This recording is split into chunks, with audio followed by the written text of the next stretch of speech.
Hey everybody. So, in this first session, we are going to start with a key truth that husbands wish wives knew. And I have to tell you how I first stumbled over this, because it is what started all this research to begin with. When Jeff and I moved from New York City to Atlanta, which is where we live now, I had the opportunity to write a couple of novels. And one of my main characters in this novel was a man. And as a woman, you really realize how little you know about how men actually think when you have to write their thoughts. I couldn't just say what this male character was doing, right? I had to say what he was thinking. How do I know what a guy would be thinking? And in some pretty personal situations. So initially, this whole thing started just because I would start talking to a few men about this. And I'd ask Jeff, or we'd be out to dinner with another couple, and I'd say, okay, here's the scene in this book. What would you be thinking if this was you in this situation? And often as these guys started telling me what they'd actually be thinking, I'm going, seriously? That's what you're thinking? And then I started to realize, wait a minute, there's something else going on here. It wasn't just that it was surprising. What I was hearing was so foundational. These weren't things that the men said that they felt like once every few months. The men said that they had these thoughts or they felt these things every single day. And I started to be completely convicted that I truly didn't know a lot of these things that they were sharing. And I was surprised that she was so surprised. She'd say, guess what this guy told me about what he'd be thinking? And I'd be nodding, but inside I'm thinking, yeah, seriously? You didn't know this before? And it wasn't just Shaunti. When we'd be out to dinner with another couple, as the husband started saying these things, his wife would be going, what? Even if they had been married for 30 years. Totally. So that's what started us on this path, which turned into these big research studies of for women only and for men only. And then that set us up to do many of the other studies that we've done since then. So let's start with sharing one of the most crucial differences between men and women that we really need to know. And this one really sets the stage for many other things that we'll be talking about in these series, something we both wish the other person knew. Yeah, it turns out men and women have two very different sets of insecurities. We all have these worries and self-doubts, right? Well, it turns out those insecurities tend to be different in men than in women. Now, not always, but with about 80% of people. And if that's true, that means that something very different will hurt your spouse's feelings than would hurt yours. But because it is different, it's so easy when your spouse gets upset or get angry to think you are so oversensitive, simply because you don't see the vulnerable heart beneath it. Now, as you know, we'll talk about some of the vulnerabilities that a husband needs to know in the video for men. That subject will be their session 2. In this one, ladies, here's what we most need to know. There is a big difference between how men look on the outside and how they feel about themselves on the inside. Men look so strong and confident, and we think a guy thinks he's all that. But men, it turns out, have a deep, hidden self-doubt and a vulnerability that we don't even know is there.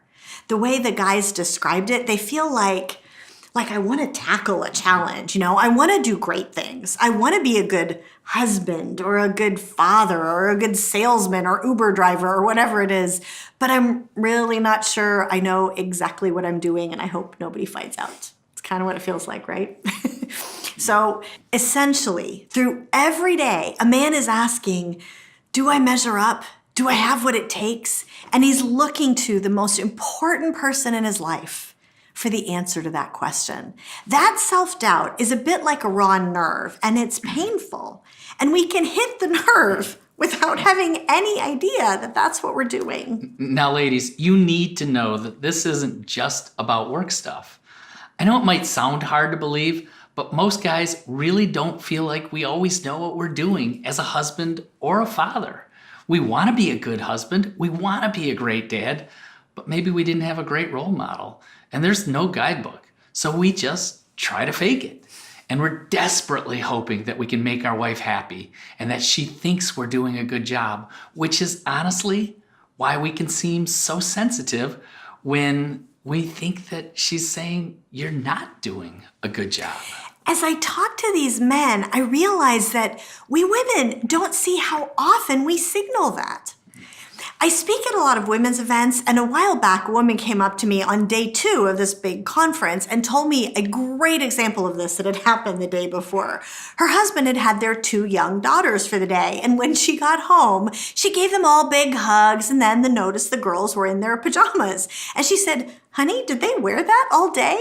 And then she saw some new Target bags and said, "Wait, did you take them to Target in their pajamas?"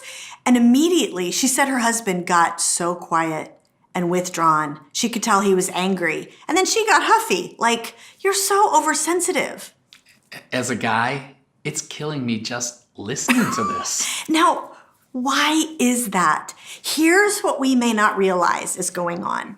A lot of guys said that what they were really questioning under the surface is, am I any good at what I do? Several men that I interviewed actually used the same word picture. They said, it's like back in kindergarten or first grade when I would be working with clay in art class and I would make an ashtray. For those of you who are under 35, we actually would make ashtrays back in the day in art class. Yes, today, I don't know, it's making pencil pots or something. Anyway, the guys said it was like having this ashtray that I'd made and being so excited and nervous to bring it to their mom to show her this amazing thing they'd tried to do. And of course, it was all misshapen and it would be all wonky on one side. And what each guy said he wanted more than anything in the world as he was there nervous was to have the most important woman in his life say, "Oh, buddy, I'm so proud of you. This is an amazing job." Not, "It's all wonky on one side." Whenever we as women say, "Why did you do that? Why did you do that particular thing? Why did you handle things that way?" We may not think about it this way, but what the guys see is that we're pointing out the one thing that is wrong. We're saying you tried and you failed. Now, they've tried to do something well, whether that's doing laundry a certain way or going to work every day to earn a paycheck or keeping the kids while you're at a women's conference and letting them stay in their pajamas all day is an adventure. And when they hold up that thing they have done for your examination, they're desperately hoping to hear from the most important woman in their life, "Oh, buddy, you done good." Because remember, under the surface, that is what we're worried we won't hear. Because we already internally worry that we have no idea what we're doing as a father. And that's why, "Did you let them stay in their PJs all day?" tells a man, "Yep, indeed, you're no good as a father." But it makes all the difference when you see the insecurity, see the vulnerability inside, and focus on the amazing things that he's done to build him up. After this lady heard me talk about how men feel inside, what the woman at the women's conference told me she wished she had said was, "I love that you love being a dad and you have so much fun with them. They will forget all their other trips to Target, but for years, they are going to remember the day that you let them go to Target in their pajamas." Now, some of you might be thinking, "Wow, I really need to think about this." But others of you might have some objections. Regularly, I have women who tell me, "Oh, please, he's got such a big ego that I need to pat him on the head and say, 'You done good, honey.' I don't see anyone telling me you done good when I'm with the kids every day." Now, that last bit may be true. And of course, everyone needs affirmation. But also remember, you probably have a very different vulnerability and self-doubt than he does. He doesn't have a big ego like you think. He has a big insecurity, an insecurity about whether he's any good at what he just tried to do. Now, the second objection may be, "But what if I'm horrified that he let the kids wear their PJs to Target? What if he didn't do the laundry right? What if I don't think what he did was good? What do I do?" Look, every situation is individual, so this is just a starting point. But what the men wish their wives could do was focus on the good at the outset, not the bad. Sure, they may have done some things wrong, but we didn't realize how much we might be focusing on those things.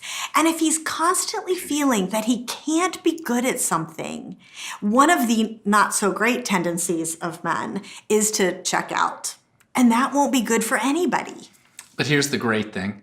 A man who feels like his wife or girlfriend believes in him feels it's safe to try to be a good husband and a good father, even if he messes up occasionally. Sure, if something really is wrong with how he's done the laundry, tell him, but maybe wait a day or two and present it as, thanks so much for doing the laundry. Can we work out a system so that you know which things don't go in the dryer? Your husband will do more, share more, and be more engaged and caring in your relationship when he knows that you'll be accepting of those occasional mistakes instead of making him feel worse. So, ladies, really, the answer is affirmation. To look for ways to show your man how much you appreciate him. Sure, we'll sometimes disagree, but assume he wants to do the right thing. And sometimes it is just a difference of opinion. This is not blind affirmation, but very eyes open affirmation to see the big picture, that it's not just about that day, that incident that you're talking about, but how much he wants to be the man you need and how you can build him up to be that man he wants to be for you.